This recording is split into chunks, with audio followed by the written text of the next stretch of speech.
Well, your first trip here to with the Flyers was 06, 07. And I think you came in. We got you off waivers. We claimed you, right? And you came in. You played like 4 games, I believe. Yeah.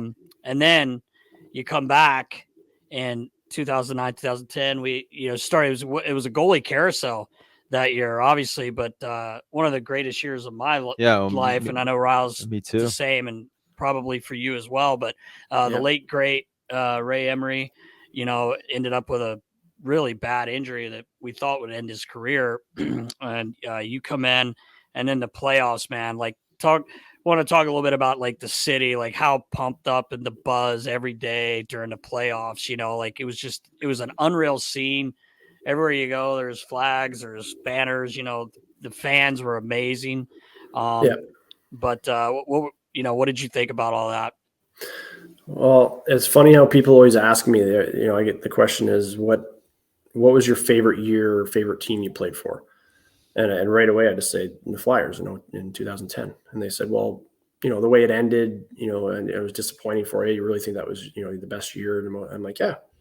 There's no way to look at that. And people don't understand unless you were in Philly or around, like guys like us or even people that were in the city, to see the buzz, like you said, around the city, the flags, the radio, they were making songs. Like, it was just unheard of. Like I've never seen anything like that. I've never been a part of anything like that. You go to a restaurant or you just walk through the mall and you got people asking for autographs and just saying, good luck, man, good luck, and cheering for you, and let's go Flyers chants at the mall. Like, it was just, it was amazing. And it's hard to not think. Obviously it was disappointing the way it ended, not winning, but just the fans and the people of Philadelphia was incredible. And it's something, obviously, I'm sure you feel the same way, Rouse, you'll never forget, and memories for life for sure. Yeah, it was an incredible season. And, for me personally, I only dressed 17 games that year. So, kind of like the way you're saying, like, how could that season be, one of the most memorable seasons of your life? Well, obviously, I mean, you go to the finals and just how we got there and the energy, like the energy and the momentum that we generated as a team. But certainly an amazing vibe and something that you'll never forget because of the experience itself was just so surreal. I mean, you got a whole city behind you that's, obviously supporting in every possible way. But obviously it's tough way to go down. But nonetheless, it was an amazing ride, and it's grateful for the experience. Obviously, for sure. And you know what, Rouse, I just want to throw this out here because I do think about this quite often. How the way you presented yourself that whole playoff, the way you were out for every warm up. After you take your stuff off and you're in the room, I know the gym across in 45-minute bike with the workout, and and I was with you for some of that, with my injuries and stuff. But people don't realize what you went through that year. But your attitude and everything was amazing, and it was just awesome to see that you were always around, and you were a huge part of that team. And I know the guys love having you around, so I just wanted to thank you for that for sure. Yeah, thanks, Leighton. It's not easy. It's not easy to do. Like, no, some guys that go for a warm up and it's like, oh, I'm not playing. Like, your attitude was awesome. You were always patrolling the red line and just having fun in warm ups. And even you, Nasty, like, people don't realize how big of a part the trainers play in something like that, to keep the guys always lighthearted and having fun. And the way you guys did that in that room and always kept everyone upbeat, it was amazing all year. Yeah, it was awesome. Yeah, thanks for saying that. It was so much fun. And speaking of, like, you jump right in. You've coming off an injury. Mm-hmm. You jump into the Boston series. I mean, that might have been one of the coolest things ever, coming back in that series from 3 down. Like, I'll just never. I talk about it all the time. I don't care. Like, people get sick of hearing it. It was fucking amazing, man. And you come in, shut the door. We come back and win that series, and then Montreal, 3 shutouts. Like, we get them 4-1. I mean, talk about that. Like, you were in a zone, eh? Like, the team was playing well, obviously, but like 3 shutouts. I don't even know if is that a record. That might be. In the conference finals, I think there's 1 or 2 other goalies that have ever done that in the conference finals. That was amazing. So, it was obviously jumping. Like, that was my first game on the bench to jump in. down 3-1 in the series. I think we were winning that game 1-0. I think when I went in, and we ended up getting a shared shutout, me and Bush, that game. Yeah.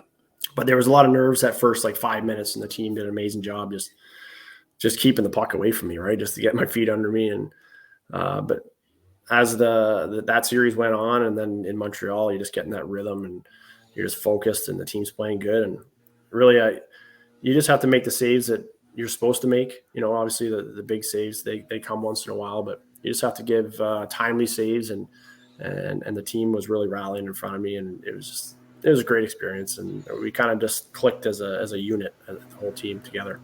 Yeah, for sure. How about that ability when Richie scored that goal in game 5? Me too. I think that was definitely the loudest I ever heard that place. That's I always tell Richie that's my favorite goal I've ever seen, just because of the whole shift. That's what it's called. The shift. On YouTube, it's just called the shift. Mike Richards, the shift. He tries to decapitate someone, go down on the 2 on Kobe misses tries to score, and just the whole thing. But that was one of my favorite moments out of that whole thing. And speaking about Boston as well, you forget kind of in game 7 we go down 3-rep. Yeah. And you're kind of like, man, it was a great effort. You don't ever say we're not, but Lavi called the timeout, just get one. JVR, shoots it off someone's stick, and it trickles in, and all of a sudden we just started going. Momentum changed pretty quick on that game. And now my Spitfires are down 3 right now. So I had to talk to Old Shane right yesterday and Maggio and kind of give them the pep talk about, I looked over at Savvy. I'm like, I did it against this guy over here. Yeah, right. It's cool. You just got to believe. And I said the same thing Lavi said to us. Can we beat this team in one game? Can we win the next game? Yeah, we can. You're not looking at, can we win this whole series? Where it's tough to do. Only how many teams have done it. You're looking at one game, and that was Lavi's. After every win, it was, can we win this next game? Can we beat this team this game? And we did. Yep. So, you remember who's backing you up in Boston?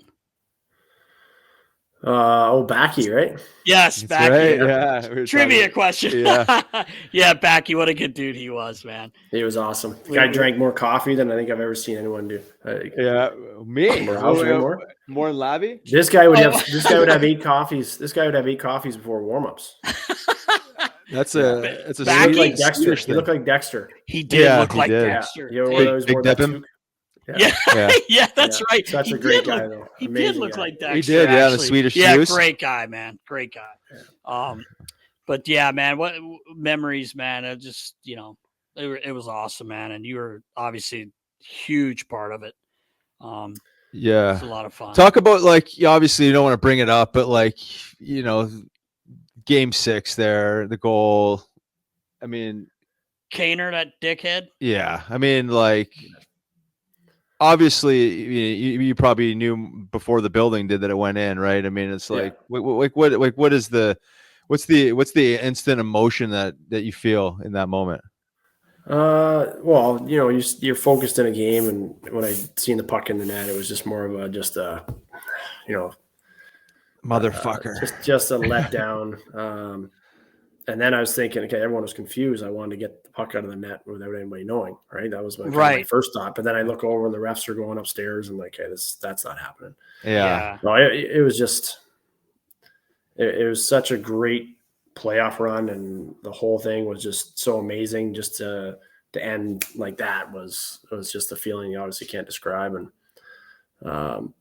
even after weeks after, months after, years after, it's still obviously in my head. And you hear people talk about it and blame me. Then other people are saying that, we wouldn't have been there without me. So it's just mixed emotions all the time, but obviously it's my life, right?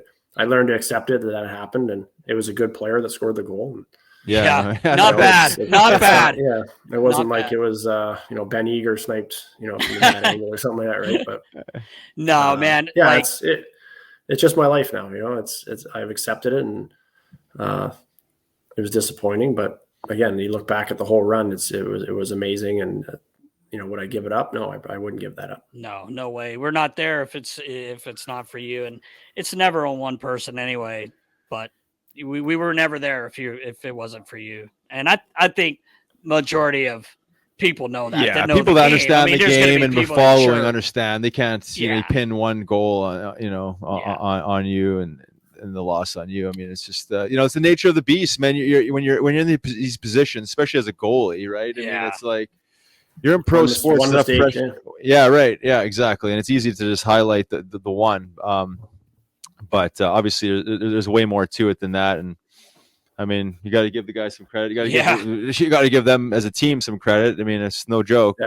Yeah, they were a good team. It's tough. It's tough to win any sport. Hockey's tough to win, and that's just the nature of the beast, right? You said you have to have thick skin, and you have to, put a period on it and just move on, right? I mean, it is what it is, and it's just part of the sport, part of the way things work. Sometimes it's not that easy. It's not that easy to win. Well, I'll tell you a story. After all that happened, obviously I just sat at home the next couple of days and a little depressed, and I got a call. I became friends with William Myers, right? So he calls me, and Doc Myers says, "Hey, let's go to a ball game tonight." And I was like, "Nah, I don't want to go out." And he's like, "No, come on, it'll be good for you." And so he fought with me for a bit, and I ended up going with them. And about the third inning, they end up putting me on the scoreboard and just congratulating me on the season, and I got a standing O at the baseball. Wow, game. amazing! So I didn't know that. That's awesome. That's awesome. That's super cool. Yeah. So then after I did that, I ended up doing an interview. 2 minutes later, I had to run up to an interview. Then I came back to my seat, and then there was a lineup about 100, 200 people down the stairs wanting an autograph. And this big security guard walks over and stands beside me, looks at me, and goes, "Are we going to do this all game? Really?" And I'm like, "Well, I kind of want to watch the game." And he goes, "You either sit here and it's going to be a disaster for everyone, or you just kind of leave or whatever." Right. So we ended up, we had to leave in like the fifth inning because there was too many people lined up for autographs and stuff. But that, just that feeling was pretty amazing. And, thanks to Doc for at least getting me out and getting my spirits up a bit. Yeah, right. That's awesome. Yeah. And the real fans know. They right? know. I mean, like the ones that actually understand the game, understand the dynamic of sport and specifically hockey, like they know what's up. And I mean, you were loved. I mean, the run is insane. I mean, you stepped in an amazing time and in an interesting time and stepped up and carried that momentum, helped carry that momentum. It was insane. Yeah. Like the feeling, like you said, I wasn't playing, but I was around, and that feeling was for real. Like that was no joke. Yeah. Yeah. It was just amazing how I think it hurt even more that it just felt the whole time that this was a special year. Yeah. The way we got into playoffs, the way we come back from. So like the whole storyline was just amazing. And it just felt like, hey, this is going to happen. Yeah. I mean, it should happen. And when it didn't, it was just even more disappointing. But like, again, it was amazing. Our coaching staff, to trainers, to players, to everyone. It was incredible. Yeah. Are you still on the dry island? I didn't put my name up on the board for that. Neither did I. Yeah. No. I don't know who it was. Somebody came out to me and they asked me if I was going to put my name up, and I said no. I was thinking about it, and they just said, "Well, I don't want to lie." Exactly. You know what I mean? Right. Like, you want me to put my name down there, but I'm still going to have a glass of wine, and that's good. I don't drink a lot, but I do have a drink, here and there. After a game, I go home, have a beer or whatever. I'm just not going to lie about it. So I didn't put my name up there, but that was next. No. Yeah, right. No, I didn't either for that exact reason. If you be honest, I mean, like the worst thing you could do is put it up there and not be honest with it, right? So if not that I was out getting maybe I was partying. Maybe I was partying a little too much, but I was also working my ass off to make up for it. Exactly. Yeah. The old gym, man. We hung out quite a bit with those workouts. Oh yeah. When I was at the old gym across in 6 a.m. Oh man. 45-minute on the stepper, 30 minutes on the bike, 10 minutes on the Versa climber, then your workout and rehab is. And I come in and Nasty's sitting in the locker room bouncing the music. Harry's got his music blaring, sharpening skate. I'm like, Jesus, guys. Oh yeah. What a life. I know, right? It was fun, man. Never took it for granted. Huggy's giving high fives to everyone we walk in. Oh yeah. It used to make me laugh. I think we said this before, but Prongs every morning he'd come in and he'd come in that side door and Huggy, morning, Chris. And he'd go, fuck you, Snuggles, and laugh. He was kidding around, but it just that year was just amazing, man.